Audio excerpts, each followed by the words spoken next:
Pada pertengahan tahun 90-an terjadi kebangkitan kelas GT Racing. Ini adalah seri BPR Global GT yang kemudian menjadi kejuaraan FIA GT yang diluncurkan pada tahun 94. Dan dalam kompetisi ini melibatkan pesaing-pesaing seperti Ferrari, Porsche, bahkan Venturi. Namun beberapa tahun sebelum BPR Global GT diluncurkan, McLaren telah merilis mobil super terhebat yang pernah dibuat dan tentu aja mobil itu ikut dalam dunia balap. Dan mobil itu adalah McLaren F1 GT-R.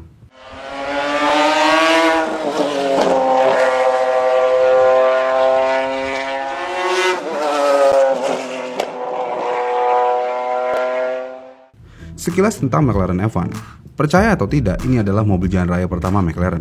Bahkan divisi mobil jalan raya perusahaan ini baru didirikan pada tahun 1985 dan segera memulai bekerja untuk menciptakan mobil jalan raya yang layak mendapatkan lambang McLaren.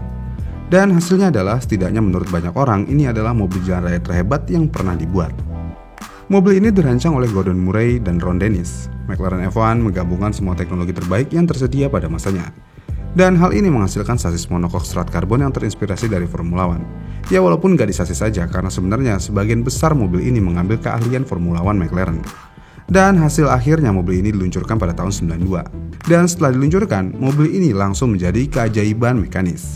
Yang mana mobil ini ringan dengan 3 tempat duduk dan memiliki mesin BMW V12 6,1 liter yang bertenaga 618 horsepower dan mampu mencapai kecepatan hingga 386 km/jam dan menjadikannya mobil jalan raya tercepat pada masanya. Namun mobil ini bisa dikalahkan secara resmi oleh Bugatti Veyron 15 tahun kemudian. Jadi secara keseluruhan mobil ini bukanlah dasar yang buruk untuk mobil balap. Jadi bagaimana mobil kencang ini bisa menjadi mobil balap? Awalnya Gordon Murray, dia adalah desainer utama Project F1, tidak ingin mobil McLaren F1 terlibat dalam balapan apapun. Kenapa? Ya karena dia sepenuhnya ingin menciptakan mobil jalan raya terbaik sepanjang masa. Namun dengan pujian yang terus datang kepada McLaren F1 pada tahun 94, akhirnya Murray terbujuk untuk membiarkan McLaren F1 ikut dalam kejuaraan BPR Global GT tahun 95. Kemudian setelah ide itu berkembang, akhirnya dimulailah proyek ini. Dan walaupun McLaren F1 versi jalan raya standar aja udah menjadi mobil yang fantastis untuk memulai program pengembangan mobil GT, namun masih diperlukan beberapa modifikasi agar bisa balapan, terutama dalam bentuk bagian aerodinamis dan saluran pendinginan. Selain itu, tentu aja interior dipangkas juga dari semua kemewahannya, meskipun sejumlah besar masih tetap sama. Tapi selain dari itu semua, McLaren F1 GT-R tentu aja masih mempertahankan posisi mengemudi sentral yang ikonik dari mobil versi jalan rayanya. Dan juga mobil ini tetap mempertahankan mesin V12 6,1 liter dan transmisi standar juga dipertahankan, dan bahkan pintu ikoniknya juga tetap ada pada versi balap. Dengan ambisi barunya, akhirnya sebanyak 9 mobil dibangun untuk musim 95 dan semuanya diberikan kepada tim swasta. Kemudian setelah semua jadi dan siap balap, mobil-mobil tersebut melakukan debut pada pembukaan musim kejuaraan BPR Global GT 95 di Jerez, di mana F1 GT-R meraih 3 posisi teratas dalam kualifikasi. Dengan hasil yang bagus di kualifikasi, tentu aja McLaren F1 langsung memenangkan balap debutnya di Jerez. Kemenangan ini bukanlah kemenangan beruntung aja, karena pada balapan berikutnya, tepatnya balapan ketiga di Monza, dimenangkan oleh tim West Competition yang juga menggunakan F1 GT-R. Setelah kemenangan tersebut, tim swasta West Competition memenangkan 5 kemenangan lainnya di GTC. Kemudian ketika event berada di Nürburgring, mobil-mobil McLaren F1 menduduki 5 posisi teratas di grid dan salah satunya mobil pemenang dari tim GTC. Selain itu semua, sebuah McLaren F1 juga memenangkan balapan berikutnya di Donington Park. Dengan dominasi yang ada, walaupun ada beberapa tim swasta yang mengelola mobil ini, pada akhirnya tim swasta West Competition lah yang dapat memenangkan kejuaraan dengan McLaren F1. Namun juara 2 dan 3-nya ya tim swasta lain yang menggunakan McLaren F1 juga. Sungguh luar biasa ini mobil, terlalu overpower. Kemudian setelah kesuksesan yang ada, McLaren masih menyimpan sasis nomor 01R. Ini adalah sasis pertama F1 GT-R untuk digunakan sebagai kendaraan uji, yang berarti mobil ini tidak ikut balap apapun pada tahun 95. Tujuannya untuk apa? Ya selain untuk kendaraan uji, ya karena McLaren dengan kesuksesan yang ada, mereka ingin ikut serta di 24 jam of Le Mans. Namun seperti biasa, bukan McLaren langsung yang mengikut sertakan mobil ini, yang berarti McLaren memberikan tanggung jawab ini ke tim swasta yang bernama Kokusai Kaihatsu untuk melakukan debut di Le Mans. Dan hasilnya bisa mengejutkan semua orang termasuk McLaren, yang mana mobil itu dapat memenangkan balapan. Ya meskipun di kelas LMGT1 yang tidak terlihat sebagai kelas mobil tercepat di balapan Le Mans pada tahun 95, namun dengan prototipe OSC jelas lebih cepat daripada mobil LMGT1 yang berasal dari mobil jalan raya biasa. Selain itu juga McLaren F1 GT-R juga dapat memberikan penampilan luar biasa dengan meraih posisi pertama, ketiga, dan keempat pada hari itu. Dan ini adalah hasil luar biasa untuk mobil yang benar-benar luar biasa. Kemudian dengan kesuksesan besar pada tahun 95, perhatian McLaren beralih ke musim 96. Namun untuk musim 96 di Le Mans, McLaren akhirnya menghadapi persaingan yang lebih ketat. Kenapa? Ya karena Porsche memiliki 911 GT1 baru, dan mobil ini sangat kencang.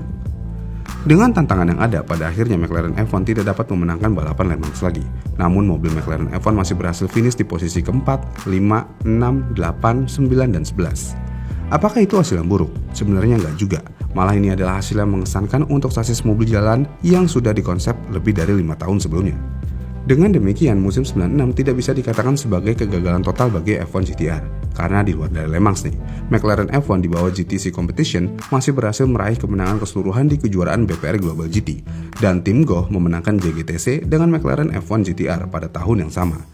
Namun dengan kekalahannya di Le Mans, McLaren langsung menyadari bahwa F1 GTR tidak sekompetitif pada tahun 95. Dan sehingga untuk tahun 97 mereka berusaha memodifikasi McLaren F1 lebih lanjut untuk mencoba bersaing dengan mobil homologasi khusus Porsche dan Mercedes. Dan hal ini menghasilkan McLaren F1 GTR Longtail yang terlihat mengesankan. Dan seperti namanya, mobil ini memiliki perpanjangan bodi untuk meningkatkan gaya downforce mobil. Selain itu, ada juga banyak modifikasi di bawah permukaan. Dan yang paling mencolok dari mobil ini adalah pengurangan kapasitas mesin menjadi 6 liter dan daya dikurangi menjadi 600 horsepower aja. Kenapa dilakukan? Ya karena regulasi. Kemudian setelah semua selesai dan masuk ke musim 97, balapan pembuka di kejuaraan FIA GT97 langsung menunjukkan harapan bagi mobil ini.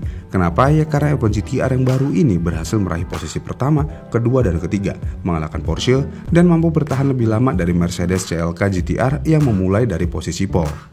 Namun semua hal baik itu langsung berubah total ketika Mercedes melakukan upgrade untuk keandalan mereka. Dan setelah upgrade dari Mercedes tersebut, langsung dengan jelas terlihat bahwa F1 GTR tidak sebanding dengan CLK GTR. Cukup disayangkan memang. Dan dalam sejarah keikutsertaannya di motorsport, meskipun mobil ini sempat berhasil di Le Mans, namun BMW sebagai sponsor proyek ini dan menjalankan tim pabrik, memutuskan untuk mundur setelah musim 97 untuk fokus pada upaya Le Mans mereka sendiri. Yang berarti musim 97 adalah tahun terakhir McLaren mengabdikan waktu dan sumber daya untuk mengembangkan F1 GTR lebih lanjut. Namun tim swasta terus balapan dengan F1 GTR hingga awal tahun 2000-an, tetapi tim swasta tidak pernah mencapai pencapaian seperti yang mereka capai pada tahun 95. Dan itulah ketika mobil jalan raya tercepat ikut balapan. Tidak semuanya indah ketika memasuki dunia motorsport, karena teknologi di motorsport selalu berkembang terus-menerus. Bagaimana menurut kalian? Komen di kolom komentar di bawah ya. Dan jika kalian suka dengan video ini, kalian bisa like dan subscribe channel ini. Dan sampai jumpa di video selanjutnya.